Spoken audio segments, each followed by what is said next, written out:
El cuello une al tronco con la cabeza y contiene las vías de conducción, vasos sanguíneos y linfáticos y fibras nerviosas, que desde la cabeza se dirigen hacia el tronco y las extremidades superiores. El límite entre el tronco y el cuello se encuentra en la cara anterior, a la altura de las clavículas, en la cara posterior, a la altura de la séptima vértebra cervical.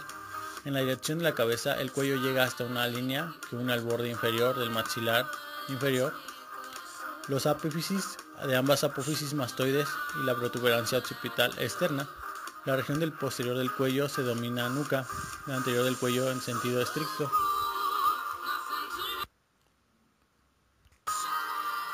Las vísceras del cuello se encuentran en la cara anterior de las vértebras cervicales. Entre ellas se encuentra la faringe, la porción cervical del esófago, la faringe y la porción cervical de la tráquea.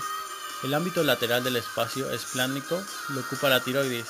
Asimismo, en el ámbito lateral del cuello discurren las vías de conducción: arteria carótida, común con sus ramificaciones, la vena yugular interna, las vías linfáticas del cuello, el nervio vago y el tronco simpático.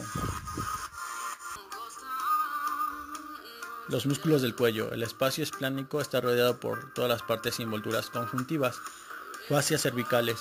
El posterior, la cubierta muscular, está formada por los músculos autóctonos de la nuca, cubiertos en su mayor parte por el músculo trapecio, en la lateral por los esternocleidomastoideos. En la parte anterior y lateral, respecto a las vértebras cervicales, se encuentran los derivados de la musculatura del tronco, los músculos escalenos y los músculos prevertebrales, por ejemplo, el músculo largo del cuello y el largo de la cabeza. En la parte anterior, respecto a de las vísceras cervicales, discurren los músculos infraoideos. En el plano más superficial se encuentra el platysma, músculo cutáneo que se incluye en la musculatura de la mímica. Los límites.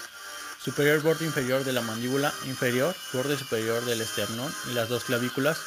Posterior superior, ángulo de la mandíbula y línea entre el ángulo de la mandíbula y apófisis mastoides. Posterior, línea nucal superior. Lateral, borde superior de la clavícula de la articulación acromiclavicular, línea virtual desde el acromion hasta la apófisis espinosa de C7. Vísceras del cuello. Se disponen en tres capas, que desde la superficie a la profundidad son la capa endocrina, tiroides y paratiroides, la capa respiratoria, laringe y tráquea, la capa alimentaria, faringe y esófago. Los músculos anteriores y externos del cuello son recto externo de la cabeza, recto anterior de la cabeza, recto anterior mayor de la cabeza, origen múltiple de la tercera a la séptima vértebra cervical. Largo del cuello, origen múltiple de la primera vértebra cervical a la cuarta dorsal. Escaleno medio, escaleno anterior, escaleno medio, escaleno anterior de la tercera a la sexta. Escaleno posterior. Y los músculos supraoideos e infranoideos son miloideo, digástrico, vientre anterior, digástrico, vientre posterior, estiloideo, esternoideo,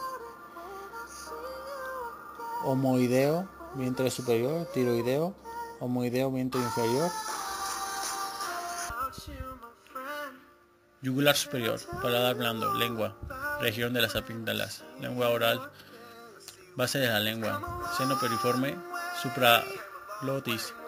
Yugular medio, supraglotis, seno periforme inferior, área postcricoidea, yugular inferior, tiroides, tráquea, esófago cervical.